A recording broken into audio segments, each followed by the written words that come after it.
खुलुमबाय आं सिबिरानि ब्रह्म नोंथांमोनखौ आंनि एसबी बडो न्यूज चेनेलाव गासैखौबो बरायबावनाय थाबाय नोंथांमोननि थाखाय आं गोदान मोनसे भिडिअ लानानै फैबावबाय अन्नानै भिडिअखौ जोबजासिम नायलांदो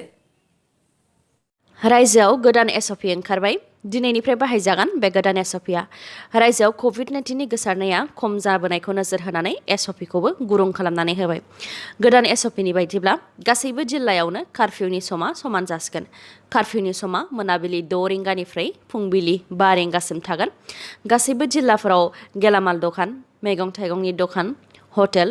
रेस्टुरेन्ट फालांगियारि फसंथानफोर आरो अफिस एबा मावख'फोराबो फुंबिलि 5 रिंगानिफ्राय मोनाबिलि 5 रिंगासिम गेवनाय थागोन दासान्दि मोनसे जिल्लानिफ्राय गुबुन मोनसे जिल्लासिम थांलाय फैलाय जानायाव हेंथा दंथ'यो नाथाय रायजोफोरा कोविड-19 नि नेमखान्थिफोरखौ मोजाङै फालियोबा आरो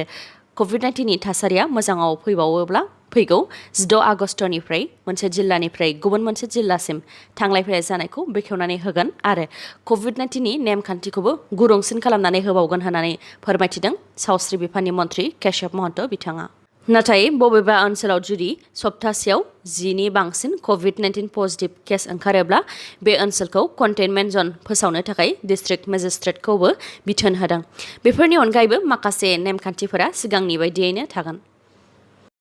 जेब्लानो रायजोआव बिसायख'थि खुंजानो लादों अब्लानो खौरां बिजोंफोराव गोसारदों दि बिपिएफ दोलोआ बिजेपिजों गोरोबनो थाखाय इसिङारि सावरायलायनाया जादों बायदि बायदि बेनि सायाव बिटिसिनि गाहाय प्रमद बर' बिथाङा बुंथिदों दि बिथांनि थांखिया राजखान्थि नङा हाग्रामा महिलारि नङा आरो बिजेपि इउपिपिएल नङा आरो हाग्रामा महिलारि बिथाङा सोरजों लोगो हमदों सोरजों सावरायलायदों बहा थांदों बेखौ लानानै सिन्था खालामनांगौ गैया बिथांनि एबा प्रमद बर'नि थांखिया बेखार लाइमोनफोरखौ साख्रियाव थिसननाय आरो बिटिआर ओनसोलाव गोजोन लाबोनाय बेनि अनगायैबो गोबां खौरां बिजोंफोरावनो फोसावजादों दि फैगौ समाव हाग्रामा महिलारि बिथाङानो बिटिसिनि चिफ जागोन बायदि बायदि बिनि सायाव प्रमद बर' बिथाङा फोरमायथिदों दि रायजो राजाफोरा जुदि हाग्रामा महिलारि बिथांखौनो बिटिसिनि चिफ जाजानो लुबैयोब्ला बिथाङानो बिटिसिनि चिफ जाथों मानोना भारतआ मोनसे सुबुंखान्थि हादर गाबोन जुदि थासारिया थिनोब्ला हाग्रामा महिलारि बिथांखौनो चिफ बानायथों आरो बियो बिथांनि एबा प्रमद बर' बिथांनि सम्पति नङा बेयाव रेजिस्टार खालामनानै अरायनि थाखाय थानो होननानैबो बुंथिदों बिथाङा नाथाय जेब्लासिम बिबानाव थागोन अब्लासिम रायजो राजाफोरनि थाखाय खामानि मावलांबाय थागोन होननानैबो फोरमायथिबावो प्रमद बर' बिथाङा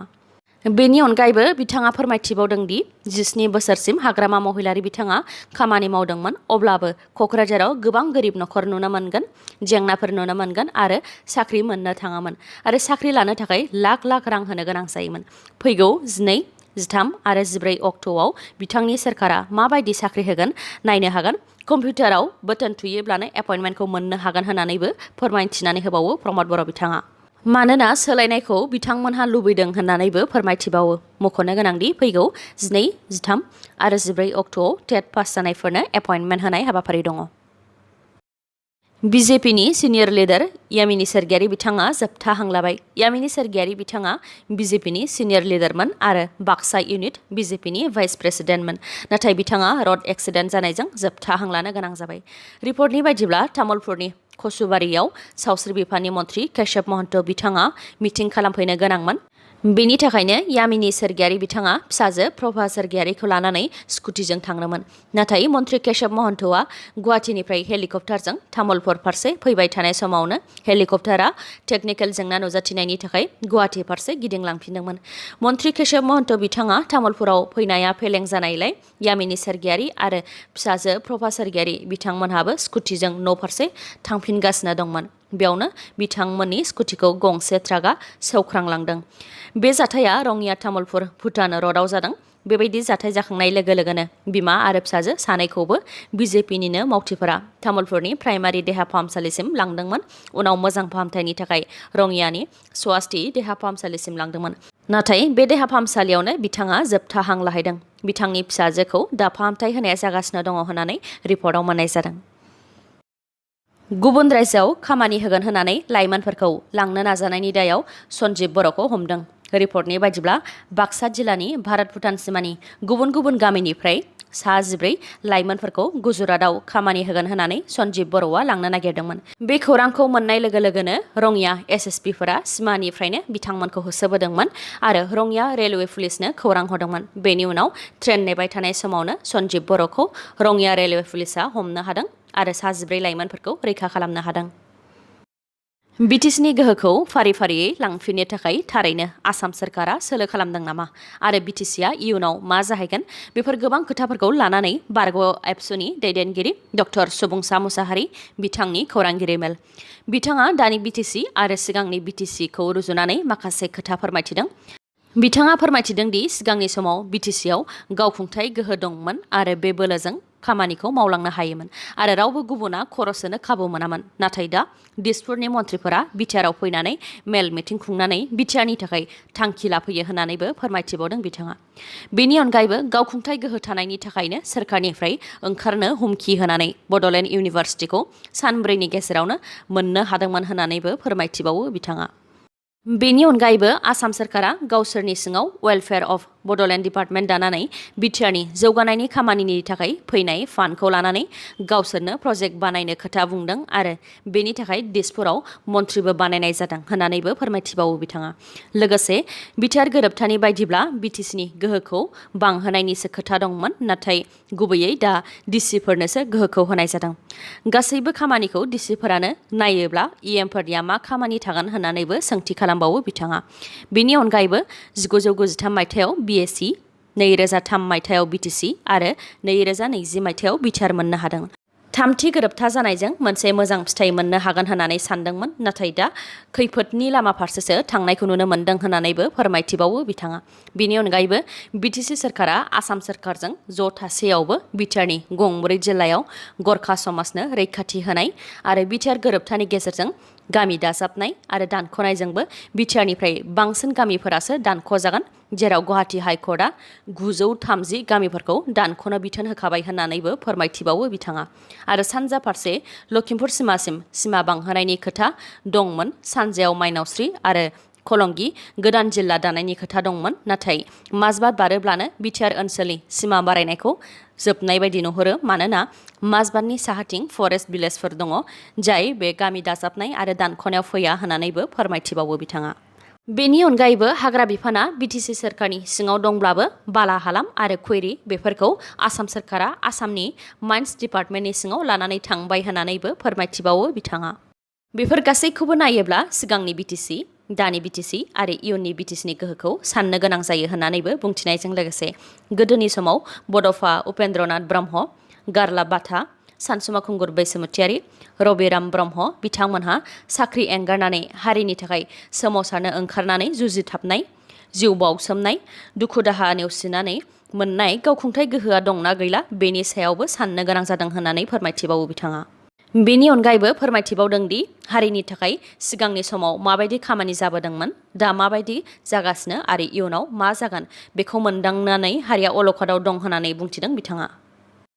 उदांस्रि साननि सिगां सिगां जम्मु एन्ड काश्मीरनि पुन्छ जिल्लायाव BSF हान्जाया गोबां बिबांनि हाथियार हमनो हादों। खाथिथाराव दंसै भारतनि उदांस्रि सान, जायनि थाखाय सिग्रोमनाय हाबाफारिया हादराव गोख्रोंसिन जानायखौ नुनो मोन्दों।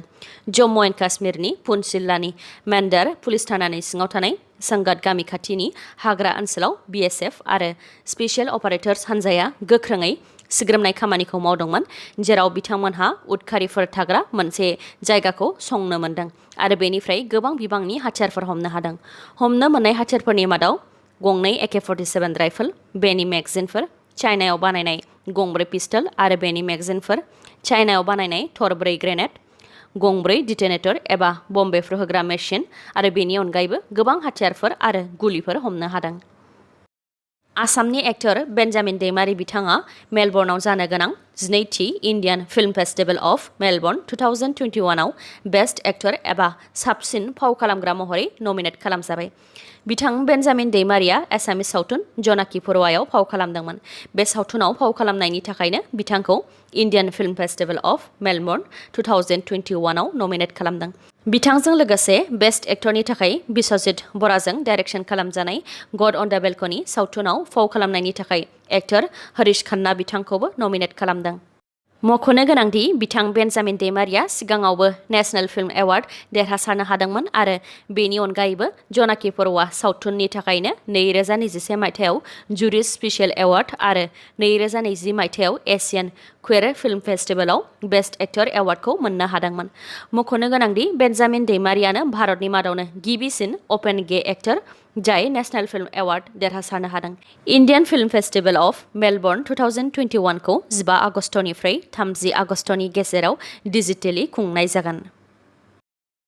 बारग' एनडिएफबिनि गायसनगिरि रन्जन दैमारि बिथांखौ बिथार गोरोबथा जानायनि उनावबो गुवाहाटीनि सेन्ट्रेल जेलनिफ्राय स्रोदै बख'नानै हाउस एरेस्ट खालामनानै दोननायखौ बारग' एनडिएफबिनि गासैबो सोद्रोमाफोरजों लोगोसे रायजो राजाफोराबो दुखु मोननायखौ फोरमायदों, जायनि थाखाय रन्जन दैमारि बिथांजों लोगोसे जोबथेसालियाव जोबनानै दोनजानाय गोबां बारग' एनडिएफबिनि सोद्रोमाफोरखौ उदां अख्राङाव लाबोनांगौनि थाखाय सानफ्रोमबो दाबि दैखांदों बारग' एनडिएफबिनि सोद्रोमाफोरा। गुबुन गुबुन ओनसोल एबा जिल्लानि बारग' एनडिएफबिनि सोद्रोमाफोरा रन्जन दैमारि बिथांजों लोगोसे जोबथेसालियाव जोबथेनानै दोनजानाय बारग' एनडिएफबिनि सोद्रोमाफोरखौ उदां खालामनो थाखाय जेरैबायदि सोमावसारदों, थिग बेबायदिनो बाक्सा जिल्लानि सिङाव थानाय सिमला ओनसोलनि बारग' एनडिएफबिनि सोद्रोमाफोराबो मैया सोमावसारनाय हाबाफारि लादोंमोन। बिथांमोनहा बुंथिबावदों दि बिथांमोनहाल' नखरनि सुबुंफोरजों गोजोनै थानो मोननानै बिथांमोननि दैदेनगिरिजों लोगोसे लोगो केडारफोरा जोबथेसालियाव थानांनायाव बिथांमोननि गोसोआ गाबखांदों, जायनाखि बिथांमोनहा गासैबो बर' हारिनि थाखायनो सोमावसारदोंमोन। बेनिखायनो बिथांमोनहाबो उदां अख्राङाव फैनानै नखरनि सुबुंफोरजों थाफैनो मोननायनि मोन्थाय दङ होननानै फोरमायथिदों आरो बिथांमोनहा गासैबो उदां अख्राङाव फैनो मोनोब्लासो बाहेरायाव थानाय बारग' एनडिएफबिफोराबो गोजोननायखौ मोनगोन होननानै फोरमायथिबावो बिथांमोनहा। लोगोसे बारग' एनडिएफबिनि सोद्रोमाफोरा दाबि दैखांबोनाय बायदि बिथांमोनहाबो रन्जन दैमारि आरो गासैबो केडारफोरखौ फैगौ 15 आगस्तनि सिगांनो उदां खालामनानै होनो थाखाय आसाम सोरखार आरो BTC सोरखारखौ खावलायो, नङाब्ला राजा लामा जथेनानै, रेल लामा जथेनानै आरो COVID-19नि नेमखान्थिखौ सिफायनानै गोख्रोङै सोमावसारगोन होननानैबो हुमखि होबावो बिथांमोना। बेफोरनि अनगायैबो बिथार गोरोबथानि बायदियै बारग' एनडिएफबिनि सोद्रोमाफोरनो जिउ खुंनो थाखाय होनाय 4 लाख रांखौबो गोबाङानो मोननो हायाखै आरो मुंख्लं नखरफोराबो गोबाङानो मोननो गोनां रांखौ मोननो हायाखै होननानैबो फोरमायथिबावनायजों लोगोसे बैसो थानाय आरो सोलोंथाइ थानाय बारग' एनडिएफबिनि सोद्रोमाफोरखौ पेरामिलिटारियाव थिसननो थाखायबो सोरखारखौ खावलायहरबावो बिथांमोनहा। Financial cyber fraud reporting and management system बेखौ लन्च खालामनायजों थांनाय दान मोनसेयावनो आसाम पुलिसआ गासै 50 लाख रांखौ साइबार फ्रडनि आखायाव थांनायनिफ्राय होबथानो हादों। बे खोथाखौ आसामनि DGP भास्कर ज्योति महन्त बिथाङा टुइटारनि गेजेरजों टुइट खालामनानै फोरमायथिदों। बिथाङा फोरमायथिबावदों दि आसाम पुलिसजों फोसावजानाय बे सिबिथायखौ बोसोराव 365 सान आरो 24/7 मोननो हागोन आरो बे खामानिखौ बिथांमोनहा मिनिस्ट्रि अफ होम एफेयार्सनि सिङाव इन्डियान साइबार क्राइम क'अर्डिनेशन सेन्टारनि दैदेननायाव मावो होननानैबो फोरमायथिबावदों। फोरमायथिनाय जुदि अनलाइननि गेजेरजों रां खावजादोंब्ला गोबाव सम खालामालासे 155260 हेल्पलाइन नाम्बाराव कल हरनो हागोन।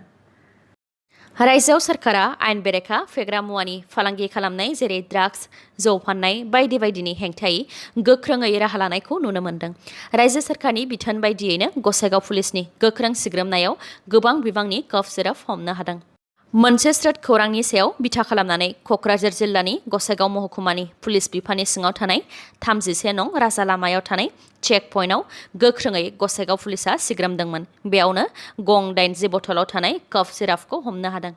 आरो बे दायाव 4 सुबुंफोरखौबो हमनो हादों। रिपर्टनि बायदिब्ला दिल्लीनिफ्राय त्रिपुरासिम गंसे गारिजों गं 80 बथलाव थानाय कफ सिरापखौ लाबोगासिनो दंमोन। हमनो मोननाय 4 सुबुंफोरखौबो त्रिपुरानिनो थागिबि होननानै गसाइगाव पुलिस बिफाना फोरमायथिनानै होदों। दिनैनि भिडिअ'आ एसेनोसै। गाबोन आरो गोदान भिडिअ'जों लोगो मोनफिनबावगोन। नोंथाङा दासिमबो आंनि चेनेलखौ साबस्क्राइब खालामाखैबा अन्नानै साबस्क्राइब खालामदो, लोगोसे लाइक, कमेन्ट आरो शेयार खालामनो दाबाव। गोजोन्थों।